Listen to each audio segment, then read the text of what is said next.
So I hear that Reny wants to tell a story. Did she go to the bathroom? Sorry. Oh, she's right over here. All right. Come on, Reny. For you. What do you think? Do you want an intro? All right, I'll take it off. So Reny is our resident Brazilian bikini waxer. We'll just put that right out there because she might have a few openings tomorrow or the next couple days. So she's right here. So save yourself a phone call. Yeah. I got my book. She brought a book? Yeah, which is your phone. So anyways, Reny, why don't you tell us some money stories? Give it up for Reny Ryan. Hi. Like this? Can you hear me? Yeah, take it off. How do you take it off? Hello. Hi, I'm from Brazil. And the story I'm going to tell you, it happened, 35 years ago. I don't know. Were you born yet? Yes, I was. I was married at 18. And very, very turbulent marriage. You know, I was pregnant when I got married, and 3 years later I got divorced.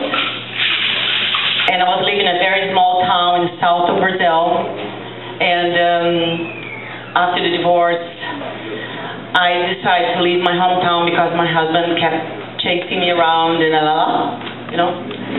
And I said I need to go far away, and I said Rio probably is very, very far away. And I sold everything I had. My son was 2.5 years old. I talked to my parents. They're going to stay with the baby until I get settled in Rio. It was a big town. I never been anywhere in my life other than my hometown. We never had money. And I had some money, but I don't think it was enough for me to face a big city like Rio, get settled, find a job, and find a job in a place to bring my son to live with me. Until one day, the phone in my parents' house rang, and it was my ex-husband's boss. I knew the man, and very rich man, and I was surprised by his call, and he said, how you doing? I said, I'm fine. What do you want? He said, how are you doing? I said, I'm going through some problems. He said, what kind of problems? I said, financial problems. And he said, I can help you. And I go, really? I was 21, you know, everything is in place. Young. And I said, oh, really? In that moment, something clicked in my head. I said, oh, you, mother, you know, I'm sure you can help me. So he said, do you want to go out with me tonight? Tomorrow night, we can go to a hotel. How much do you need? I said, I need $1,200. He said, I'll bring with me tomorrow night. I said, oh, sure. You know, I'm waiting for him. He honked outside my parents' house. I held my boy, 2.5-year-old, into the car, and while in the car, and he goes like this, we cannot go to a motel with him. I said, I know that, but you know my parents are bugging me because, I don't know, he's crying, he's cranky. I have to bring him with me. He said, oh my God, and I kept pinching my boy's butt for him to cry, you know. And he said, oh, he's crying. I said, I know. Did you bring the money? He said, yeah, it's right here. So I put it here. I said, oh, he said, tomorrow night we can go out. And I go, yeah, why don't we do this? Tomorrow night I'll find a babysitter and you pick me up tomorrow night, we'll go to a hotel. He said, sure. Next morning I bought a bus ticket and I left home. And, you know, I got to Rio. I had blisters on my hands carrying my heavy suitcases, and that night was 17 hours by bus. When I got to Rio, I called my parents to say I arrived okay. I arrived there well. And my father said, you know, this man, he keeps calling here, asking, he can't believe me that you left town. I said, oh, that man is crazy, you know, don't even go there. Just tell him that something happened.